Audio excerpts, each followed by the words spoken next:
जो मैं ज्योति ध्यानी आज आपको आपके हिंदी की पाठ्य पुस्तक रिमझिम से पाठ 12 सुनीता की पहिया कुर्सी पढ़ाऊंगी। सुनीता सुबह 7 बजे सोकर उठी। कुछ देर तो वह अपने बिस्तर पर ही बैठी रही। वह सोच रही थी कि आज उसे क्या क्या काम करने हैं। उसे याद आया कि आज तो बाजार जाना है। सोचते ही उसकी आंखों में चमक आ गई। सुनीता आज पहली बार अकेले बाजार जाने वाली थी। उसने अपनी टांगों को हाथ से पकड़कर खींचा और उसे पलंग से नीचे की ओर लटकाया। फिर पलंग का सहारा लेती हुई अपनी पहिया कुर्सी तक बढ़ी। सुनीता चलने फिरने के लिए पहिया कुर्सी की मदद लेती है। आज वह सभी काम फुर्ती से निपटाना चाहती थी। बच्चों, फुर्ती का अर्थ होता है चुस्ती। हालांकि कपड़े बदलना, जूते पहनना आदि उसके लिए कठिन काम है, पर अपने रोजाना के काम करने के लिए उसने स्वयं ही कई तरीके ढूंढ निकाले हैं। स्वयं का अर्थ होता है अपने आप। तरीके का अर्थ होता है उपाय। 8 बजे तक सुनीता नहा धोकर तैयार हो गई। माँ ने मेज पर नाश्ता लगा दिया था। माँ, अचार की बोतल पकड़ाना, सुनीता ने कहा। अलमारी में रखी है, ले लो, माँ ने रसोई घर से जवाब दिया। सुनीता खुद जाकर अचार ले आई। नाश्ता करते करते उसने पूछा, माँ, बाजार से क्या क्या लाना है? 1 किलो चीनी लानी है, पर क्या तुम अकेले संभाल लोगी? पक्का, सुनीता ने मुस्कुराते हुए कहा। सुनीता ने माँ से झोला और रुपए लिए। झोला का अर्थ होता है थैला। अपनी पहिया कुर्सी पर बैठकर वह बाजार की ओर चल दी। सुनीता को सड़क की जिंदगी देखने में मजा आता है। चूंकि आज छुट्टी है, इसीलिए हर जगह बच्चे खेलते हुए दिखाई दे रहे हैं। सुनीता थोड़ी देर रुक कर उन्हें रस्सी कूदते, गेंद खेलते देखती रही। वह थोड़ी उदास हो गई। वह भी उन बच्चों के साथ खेलना चाहती थी। खेल के मैदान में उसे एक लड़की दिखी, जिसकी माँ उसे वापस लेने के लिए आई थी। दोनों एक दूसरे को टुकुर टुकुर देखने लगे। सुनीता को एक लड़का दिखा। उस बच्चे को बहुत सारे बच्चे छोटू छोटू बुलाकर चिढ़ा रहे थे। उस लड़के का कद बाकी बच्चों से बहुत छोटा था। कद का अर्थ होता है लंबाई। सुनीता को यह सब बिल्कुल अच्छा नहीं लगा। रास्ते में कई लोग सुनीता को देखकर मुस्कुराए, जबकि वह उन्हें जानती तक नहीं थी। पहले तो वह मन ही मन खुश हुई, परंतु फिर सोचने लगी, ये सब लोग मेरी तरफ भला इस तरह क्यों देख रहे हैं? खेल के मैदान वाली छोटी लड़की सुनीता को दोबारा कपड़ों की दुकान के सामने खड़ी मिली। उसकी माँ कुछ कपड़े देख रही थी। तुम्हारे पास ये अजीब सी चीज क्या है? उस लड़की ने सुनीता से पूछा।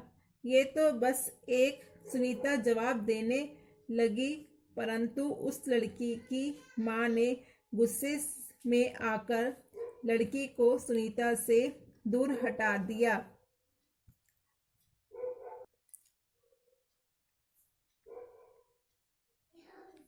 इस तरह का सवाल नहीं पूछना चाहिए फरीदा, अच्छा नहीं लगता, माँ ने कहा।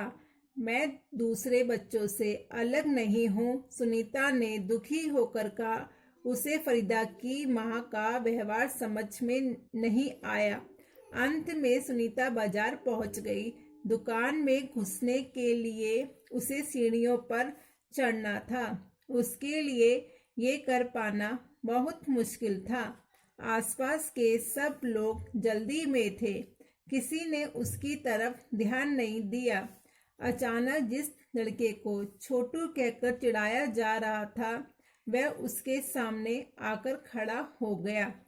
मैं अमित हूँ, उसने अपना परिचय दिया। क्या मैं तुम्हारी कुछ मदद करूं? मेरा नाम सुनीता है।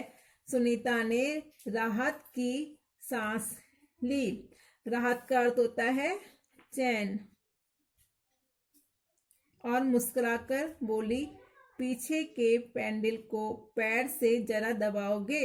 हाँ हाँ जरूर, कहते हुए अमित ने पहिया कुर्सी को टेढ़ा करके उसके अगले पहियों को पहली सीढ़ी पर रखा। फिर उसने पिछले पहियों को भी ऊपर चढ़ाया। सुनीता ने अमित को धन्यवाद दिया और कहा, अब मैं दुकान तक खुद पहुंच सकती हूँ। दुकान में पहुंचकर सुनीता ने 1 किलो चीनी मांगी। दुकानदार उसे देखकर मुस्कुराया। चीनी की थैली पकड़ने के लिए उसने हाथ आगे बढ़ाया ही था कि दुकानदार ने थैली उसकी गोदी में रख दी। सुनीता ने गुस्से से कहा, मैं भी दूसरों की तरह खुद अपने आप सामान ले सकती हूँ। उसे दुकानदार का व्यवहार बिल्कुल अच्छा नहीं लगा। चीनी लेकर सुनीता और अमित बाहर निकले। लोग मेरे साथ ऐसा व्यवहार करते हैं जैसे कि मैं कोई अजीबो गरीब लड़की हूँ, सुनीता ने कहा। शायद तुम्हारी पहिया कुर्सी के कारण ही वे ऐसा व्यवहार करते हैं, अमित ने कहा। पर इस कुर्सी में भला ऐसी क्या खास बात है? मैं तो बचपन से ही इस पर बैठकर इसे चलाती हूँ, सुनीता ने कहा। अमित ने पूछा, पर तुम इस पर क्यों बैठती हो?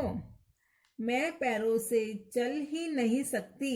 इस पहिया कुर्सी के पहियों को घुमाकर ही मैं चल फिर पाती हूँ, लेकिन फिर भी मैं दूसरे बच्चों से अलग नहीं हूँ। मैं वे सारे काम कर सकती हूँ जो दूसरे बच्चे कर सकते हैं, सुनीता ने कहा। अमित ने अपना सिर ना में हिलाया और कहा, मैं भी वे सारे काम कर सकता हूँ जो दूसरे बच्चे कर सकते हैं, पर मैं भी दूसरों बच्चों से अलग हूँ। इसी तरह तुम भी अलग हो।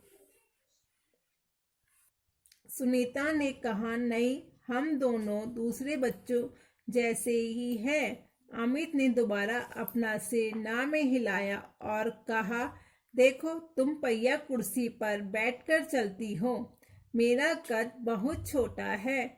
हम दोनों ही बाकी लोगों से कुछ अलग हैं। सुनीता कुछ सोचने लगी। उसने अपनी पहिया कुर्सी आगे की ओर खिसकाई। अमित भी उसके साथ साथ चलने लगा। सड़क पार करते समय सुनीता को फरीदा फिर नजर आई। इस बार फरीदा ने कोई सवाल नहीं पूछा। अमित झट से सुनीता की पहिया कुर्सी के पीछे चढ़ गया। फिर दोनों पहिया कुर्सी पर सवार होकर तेजी से सड़क पर आगे बढ़े। फरीदा भी उनके साथ साथ दौड़ी। इस बार भी लोगों ने उन्हें घूरा, परंतु अब सुनीता को उनकी परवाह नहीं थी। परवाह का अर्थ होता है चिंता। इस पाठ से हमें ये शिक्षा मिलती है कि हमें विकलांग बच्चों के साथ सामान्य व्यवहार करना चाहिए।